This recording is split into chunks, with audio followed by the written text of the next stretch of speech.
thanks to all of you for coming. It's just great to see people from all phases of life, and I'm glad you took the time to come out tonight. I want to give a couple special shout-outs to people who are here and who helped me with the book.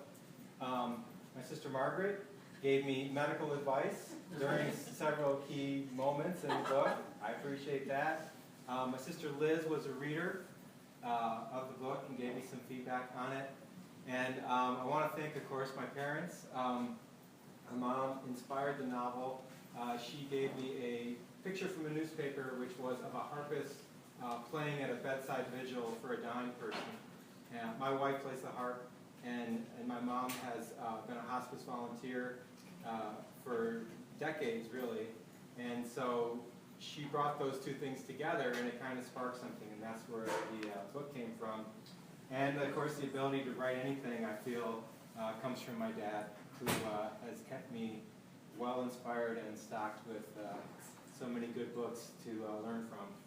So I think those are all the people. And, oh, I can't forget Mike Stefaniak, who read several drafts of this book, gave me fantastic feedback on it, and has really kind of walked along with me in this whole writing journey. Isn't that awful to say, writing journey? But over these past 20, 30 years I've been trying to do this. I didn't want to get cheesy, but I just did. But he's been there the whole time, and I'm super grateful. So I'm just going to read one chapter. It should be pretty painless. And then if anybody has questions, I'll take questions. And then we'll cash out all the snacks, and it'll be awesome.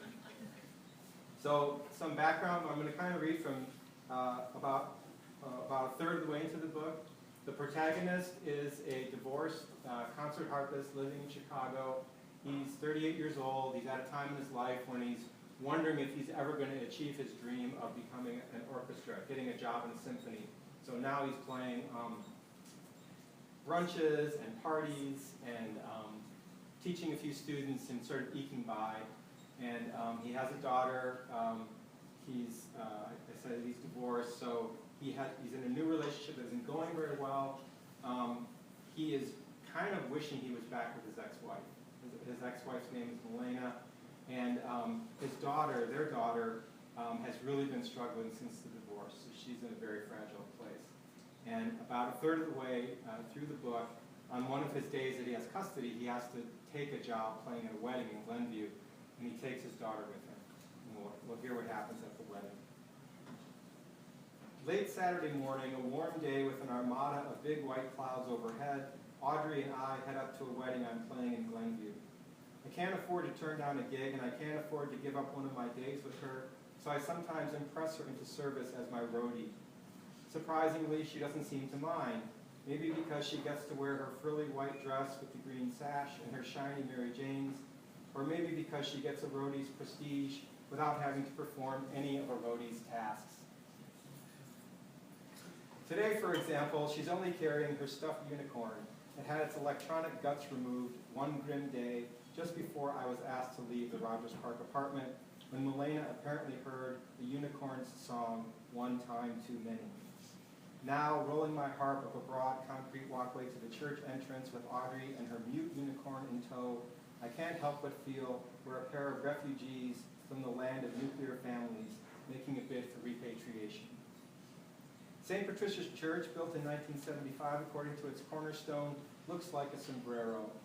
It's a circular mass of stucco and metal that gives way to a ring of stained glass windows right under a superdome-like roof with a rounded steeple rising in the center. As we approach the entryway, a young man in a white button-down shirt and blue jeans holds the door open for us and the dolly harp. "Thanks, dude," I say. "You're welcome," he says, with a touch of passive-aggressive stiffness. I settle Audrey in a pew close to where I'll be playing, tune, warm up, and meet the large wedding party.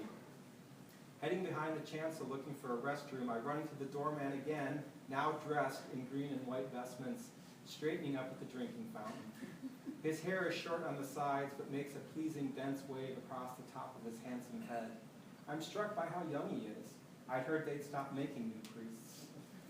"Oh, hello," I say. "Hello again," he says. "Do we need to work anything out?" "Oh, sorry, I didn't recognize you when I came in, Father." He smiles and shakes his head once to dispel the notion. I'm Fred, he says, extending a soft hand. And he proceeds to enlighten me on my major entrances, the tricky segue from prelude music to Wagner's bridal chorus. He's not about to call it, here comes the bride, like a civilian. The unity candle ceremony, the recessional. Stagecraft under control, he sighs. Weddings just don't pay, do they? He says, one vendor to another. How so, I ask. Well, you're here all Friday night for the rehearsal. Saturday, everyone wants to come early to get dressed and take pictures and so on. Then they have more pictures, and the reception afterwards, someone has to stick around and lock up, and that would be you. I can't attend the reception, even if they invite me. I can't stagger into church Sunday morning for the 8:30 Mass. He laughs incredulously. Yeah, I say, well, I guess you have to look at it as a labor of love, he concludes, and lapses into a thoughtful silence. Well, I say, I've got to make a pit stop before we start. See you in a few, he sighs. When I exit the restroom, the bride bustles by, holding her skirts up in her fists, all stifled tears and white crinoline. She dives, arms outstretched, into the nearby women's room. The door threatens to close on her train, and she turns and grabs up cloth in one hand while holding the door with the other. I stare stupidly. Her eyes are full of tears, yet they suggest an intensity capable of lifting a car to free a crushed child. I bow my head and turn away. Her sobs echo against the tiles. On my way down the corridor, the maid of honor bursts through a back door and scurries past me, carrying a small purse in two hands like a first aid kit. She's followed seconds later by the bride's mother in a yellow dress with a huge corsage roosting below her clavicle. The mother's measured nod to me says, "You are hired help, and will not speak of what you have seen upon pain of death." I re-straighten my tie and head back into the church where the first guests are being seated by the ushers. I take my seat at the foot of the steps of one approach to the altar, pull the harp into my arms, and jauntily plink out prelude tunes. The bride appears on cue during the processional, arm hooked against her father's elbow. She's a pale blonde whose updo has been piled and knotted extravagantly. It's hard not to call out, "Let's hear it for the bride's hair." Her makeup has been well restored, but her lips quiver slightly. The groom is an anvil-headed jock with an appealing grin. He wears a sharply tailored black tux with long tails and a white bow tie. As if to best display these beautiful humans, someone has decided to give them seats and kneelers in front of the congregation on the dais to the right of the altar. With a tiny black microphone clipped to the neckline of his chasuble, Father Fred barrels through the first half of the liturgy at an exhilarating pace, like a downhill skier on the very edge of control. There's something old school about the way he reduces the service to a mere verbal sequence, shorn of emotion and sense. Then he takes the podium for his homily. Done playing for the moment, I am sitting in one of the front row pews off to the side with Audrey next to me. I promised her an ice cream cone if she can keep quiet during the ceremony. "What a beautiful day," Father Fred begins in a much slower, more cornball tone.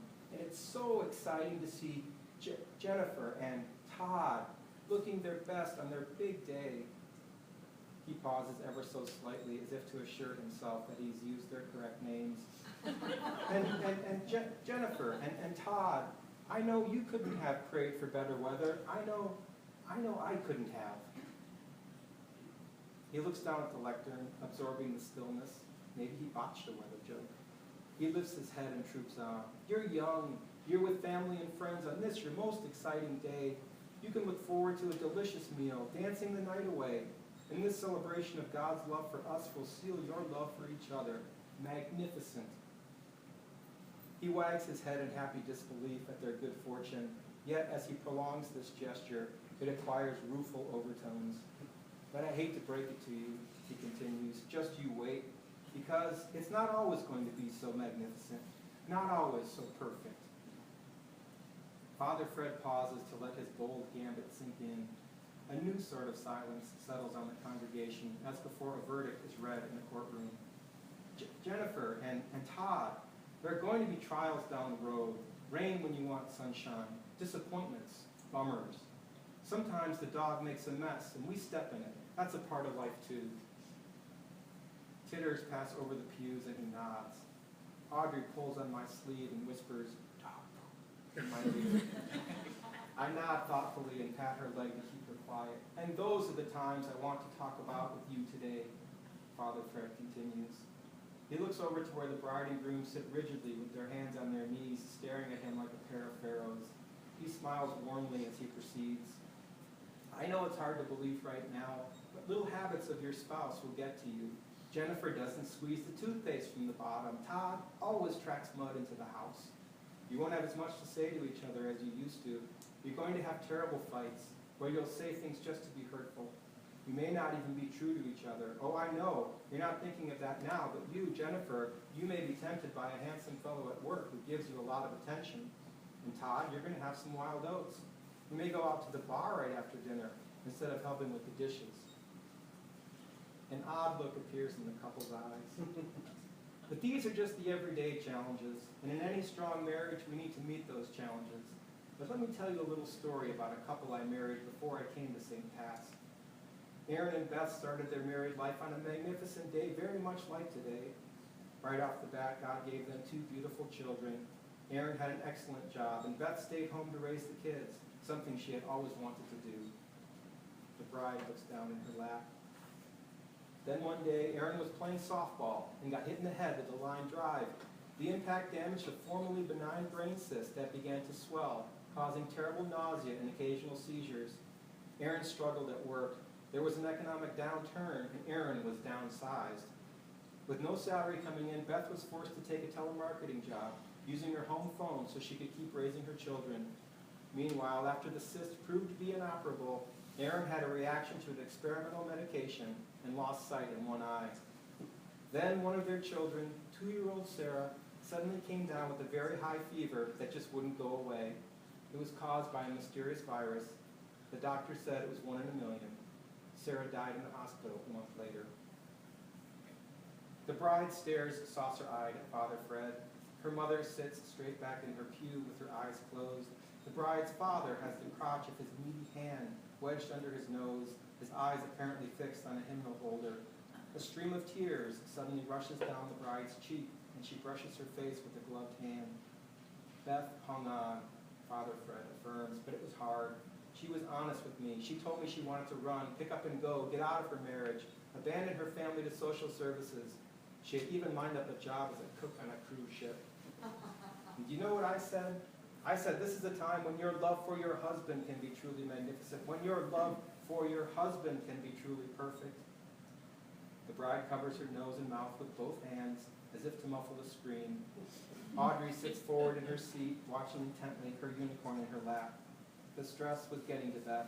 She suffered migraine headaches and hallucinations, but she stayed. After years of living off Social Security insurance and the generosity of friends and relatives, Beth and Aaron moved into subsidized apartment housing with their remaining child, Jared, who hopes to start kindergarten next year. Though often bedridden, Aaron takes calls on a helpline for a computer company and spends every waking moment of his free time with his wife and son, hoping for a miracle treatment that will halt the growth of the cyst.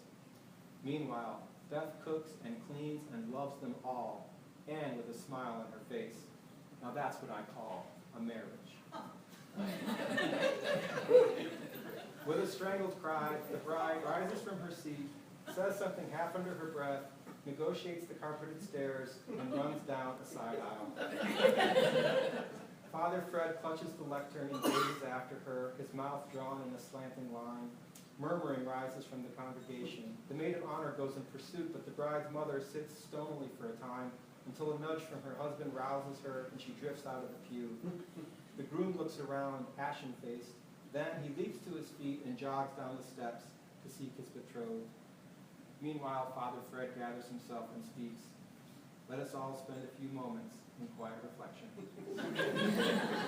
He looks at me, nods meaningfully, and withdraws to his chair behind the altar. I slip over to the harp and fire up Claire de Lune, which I know by heart. A feeling of intermission descends on the church, but no one gets up to leave. After I finish the song, I notice Audrey looking very upset. I want to go to her, but find myself looking at Father Fred, waiting to be excused. Meanwhile, I'm playing nothing, and centrifugal force threatens to hurl everyone out to the parking lot. Father Fred takes the podium again. As we reflect, let us pray for the hearts of Todd and Jennifer, that they may see God's truth. Then he gives me another nod. Just as I pull the heart back, the bride's mother pokes her head in the doorway through which everyone has been disappearing. Father Fred, reseating himself, pauses and lifts his chin expectantly. Before the congregation can turn to see what's going on, she shakes her head emphatically.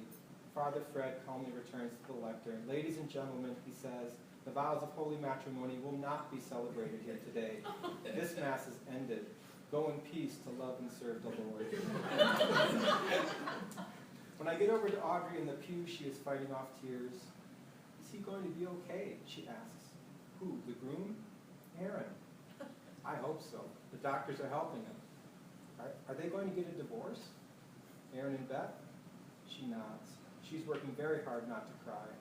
Every time her chest begins to swell into a sob, she stops it, like holding back a sneeze. They're staying together, looks like. What about Jennifer and Todd? Well, they didn't quite get married, I say. I don't know what's going to happen with them. I'm waiting for her to mention Sarah, the 2-year-old. Her chin flexes in a trembling pout that suddenly breaks and she starts to cry. And then it seems her inability to stop herself from crying makes her cry even more. I hug her. Sweetie, I say, sweetie, it's okay. It's not okay, she says, which is something Milena started saying around the house after she was in therapy for a month, just before we separated. This replaced Milena saying, that sucks wind, to describe a bad thing. I hold Audrey. She cares and feels, and this shouldn't be a bad thing. She fights with her sobs until she lets out a tremendous hiccup. Oh, now, hey, that was some hiccup, I say. She hiccups again. At Maggie Moo's, an ice cream shop in an upscale Wilmette strip mall, Audrey is crying because the hiccuping won't stop. Peppermint ice cream is just a cure for hiccups, I say. 10 minutes later, most of the cone and a tree's worth of napkins go through the slimed, swinging door of the trash receptacle. Audrey's lack of appetite may be the most disturbing symptom yet, and the hiccups persist. It hurts, she complains, putting her hand on her chest. Her eyes have a wild, haunted look. Now that it's crunch time, her unicorn proves useless. In fact, when I suggest that she imagine her unicorn has the hiccups, she shrieks, "That's not funny, Daddy." The unicorn is a poor substitute for what she really wants, a dog. But Daddy is nervous around dogs, and fragile hearts and pets don't mix, so Audrey has her unicorn. It's only 2:30, and I'm not supposed to bring her back to Milena's house until 4, but Audrey has been crying and hiccuping for almost an hour now, 50 minutes longer than any bout of hiccups I've ever witnessed. I've suggested holding her breath, the only cure I know, but this hasn't worked. The dangerously thin girl behind the counter suggests drinking a glass of water from the wrong side of the rim, and Audrey tries this to no avail. I can't make it stop, Audrey cries miserably, hiccuping, flaying my last nerve and breaking my heart all at once. I take her outside Maggie Moo's into the open world, the only space commensurate with her pain. Look at those clouds, I say. She leans back, looks straight up into the sky, and sneezes. Surely this has reset her upper respiratory tract. She blinks a few times, smiles, and hiccups. Let's go see Mama, I say.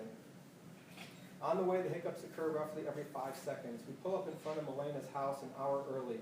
Milena answers the door in yoga pants, bare feet, and a t-shirt with super short sleeves and an inch of midriff revealing hem. What's going on, she says, tucking some hair behind her ear. Mama, Audrey shouts, and she runs into Milena's arms, dropping her unicorn in the doorway. Milena crouches to give her a hug and looks at me over Audrey's shoulder. We just did a wedding. She's got the hiccups, I say, picking up the unicorn. Really bad. The hiccups? Like for the past hour and a half, I say. Can't stop them, Audrey whines. We've tried everything, I say. Actually, we've tried a few things. Come on in, Milena says, her eyes weary. She sits on the couch with Audrey on her lap. So his wife has moved in with her boyfriend, Steve, who we'll hear about in a minute. So this is at their house. And Matt, the narrator, fears that they're going to get engaged pretty much any day now. Come on in, Milena says, her eyes weary. She sits on the couch with Audrey on her lap. The couch is fine caramel leather, no doubt Scandinavian, and probably costs close to what I'll pay TR this year in rent. My tummy really hurts, Audrey says, putting her hand near her diaphragm. She hiccups yet again. Now, fully aware that her mother is no magic cure, she lapses into nerve-shredding wails of pain and despair.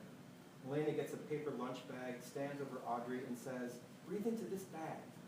She brings it toward Audrey's mouth, then abruptly crumples it. I can't do this, Milena says, turning to me. What if she passes out? I don't want to pass out, Audrey says, total terror in her eyes. Oh, sweetie, I say. Maybe I should take her to the ER, Milena says more quietly. The singular pronoun stings. I wonder where Steve is. Maybe, I say, though I don't want her to do this. I want us all to stay in this living room together for as long as possible. What do you think they do? Give her a shot or something? Milena says. I don't want a shot, Audrey yells. Milena closes her eyes and puts her slim fingers to her temples. You know, I could play hard for her, I say, because it occurs to me that maybe I could entrain Audrey's hiccups to a safe stop, or at least use the attempt to show I'm a helpful egg whose presence might be suffered a bit longer. I give Milena a smooth explanation of why entrainment might work, which makes her stand up and pace. And if that doesn't work, we'll take her, I say. I don't know, Matt, Milena says. She looks away with her arms down straight and her palms parallel to the floor.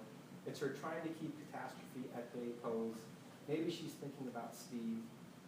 Audrey hiccups as violently as ever. Ow, she whimpers. The distant echoing roar of a plane coming in for a landing at O'Hare grows in the room. It sounds like someone rolling a laundry cart on the roof. It'll relax her, I say. It can change her breathing. It's magic. Yeah, okay, Milena says in a low voice, one hand to her brow. I go out to the Volvo and get my axe. Despite Audrey's agony, I catch myself wishing she'll still be hiccuping when I get back so I can be a hero. I'm too impatient to put the harp on the dolly, so I just pick the sucker up, one hand gripping the column, one hand hooked in the sound hole, and walk up 2 sets of stairs and through the door Milena is holding open. I put the harp down and have a terrific head rush that nearly makes me pass out. My heart is racing. Taking stairs too fast exacerbates my mitral valve leak. I smile, a little dazed, and pause to catch my breath. Then the old family unit assembles in Milena's new living room. Audrey lies supine on the fancy-ass couch. Milena sits next to her, and I'm across the room, standing at the harp, facing them.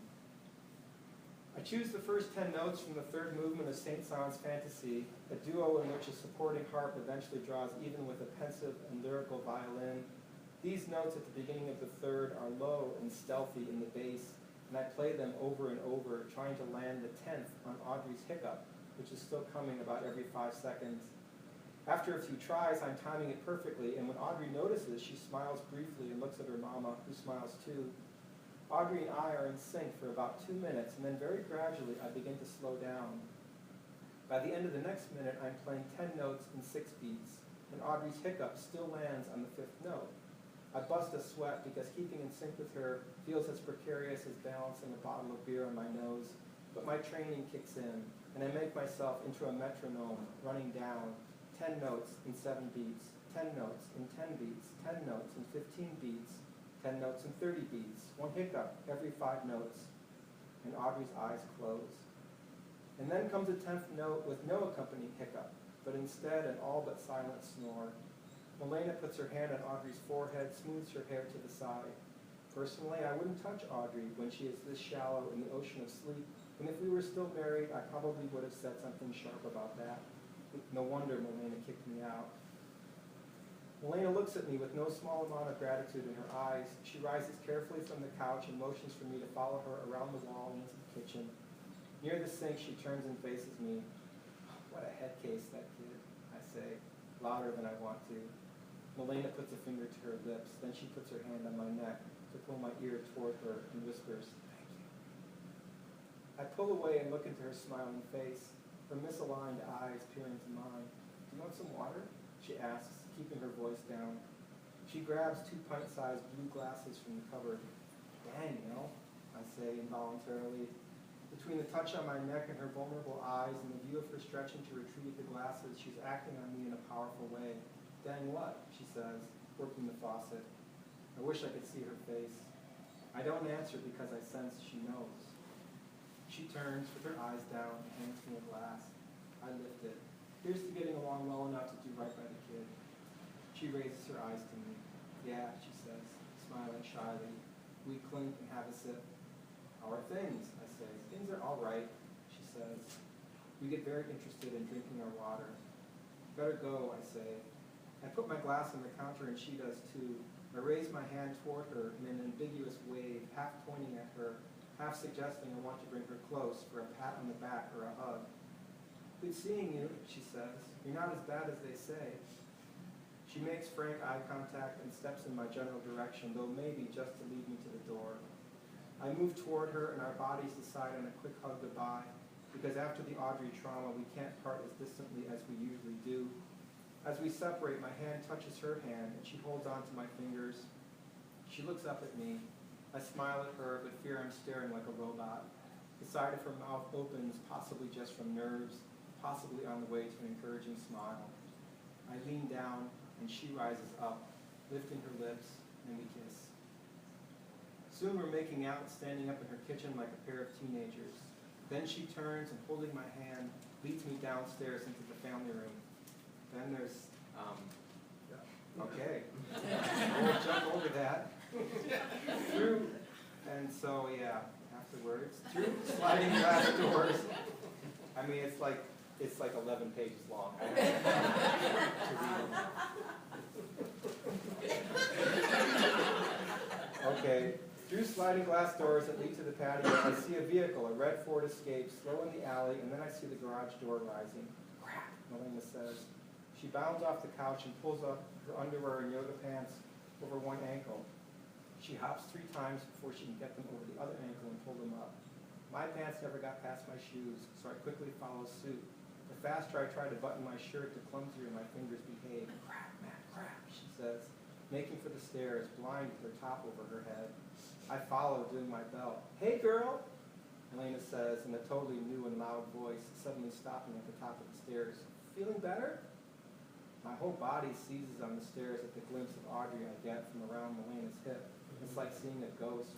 I hunker on the steps and tuck in my shirt, but I'm not finished buttoning. Melena steps into the kitchen and crouches down to give Audrey a hug. I continue up the stairs and onto the landing, crowding them a bit, trying to get as much out of Steve's view as I can. Audrey stares at me over Melena's shoulder as if she's not sure who I am. I try to imagine Audrey's angle of vision from the top of the stairs, what it would have been had she come down a few steps. How about a glass of water, sweetie? I ask. Yeah, Melena says, breaking the embrace, moving toward the cupboard. Audrey keeps staring at me, but her eyes move from my face to my chest. The door on the lower level opens. Melena runs to the faucet with a glass in her hand. Go sit, she says. I button my last 2 buttons on the way to the living room, glad Audrey is following me. Hey, Steve, Matt's here, Melena calls out. Her voice is not natural. I sit in a chair in the living room and Audrey sits on the couch and flicks on the Cartoon Network to an episode of the Powerpuff Girls. I can't hear what's going on the lower level. Steve could be brooding over discoveries, making inferences, because he doesn't come upstairs right away. How does it feel? I ask Audrey. No more hiccups, hey? Good, she says, staring at the TV. Melena hurries into the living room, carrying 2 glasses of water. Her face is still flushed. She gives me a glass and puts one on a coaster on the coffee table near Audrey's knee. Then she sits on the edge of an armchair. Steve finally comes upstairs, carrying a box, and Melena rises to greet him near the passageway to the kitchen. Steve is tall and handsome in jeans and a nice dress shirt. He actually looks a lot like Brian Williams, the news anchor, with a forehead the size of a billboard, keen blue-gray eyes, and large feet. It's very hard not to like him just looking at him. His big loafers and the way his legs angle give him a big lug stance. Though in his eyes you can see the streak of canny coldness that I imagine it takes to make big bucks as a securities analyst. The box in his arms has a picture of a bread machine on it. Hey, it's the breadwinner, Melena says, slyly getting in a dig on me that Steve might appreciate, and she kisses him on the cheek. Hi, babe, he says, with half an eye on me over her shoulder. Then he disappears into the kitchen with the bread machine. We had a medical emergency with Audrey, Melena says. She's twisting her hands together at her waist. It's all right now, though. She reaches for Steve's hand as he comes out of the kitchen and leads him into the living room until he pulls his hand away. I stand and put down my water glass. Sorry I brought Audrey back early, I say to Steve. She had a bad case of the hiccups and wanted her mom. This sounds unbelievably idiotic, and I'm so keyed up I almost burst into laughter. Steve looks to Audrey, who is in full slouch, apparently lost in her TV show. I can sense the wheels turning in her head. Every instant she is quiet is a good instant. Steve seems about to say something to her. What's with the harp? He asks instead, hands on his hips. Believe it or not, I say, we use it to get rid of the hiccups. Steve makes a face. He doesn't trade in hiccups BS. Audrey had hiccups for 2 hours, Melina says. She was freaking out. We were ready to go to the emergency room. Hiccups, Audrey cat? Steve asks her in his fun, aspiring stepdad voice. Audrey nods, eyes on her show. The Powerpuff Girls are kicking ass again. Matt played music to calm her down and the hiccups stopped, Melina explains. Never heard of that, Steve says to Melina. It was scary, Melina says, looking warmly into Steve's eyes, as if it's Steve who saved everything. I should take off, I say. Steve looks at Audrey, who is not reacting with glee or gestures or talking to the TV, as she often does when watching her shows. I turn to Steve. I guess I'll just take this with me, eh? I say, referring to the harp. What? He asks, his eyes sharpening just enough to let me know he's capable of punching me if it ever comes to that. I put on the cover and pick up the harp. At first, no one rises to get the door for me. Then Steve moves to do it. Watch your step, he says, as I carry the instrument over the threshold. That's it.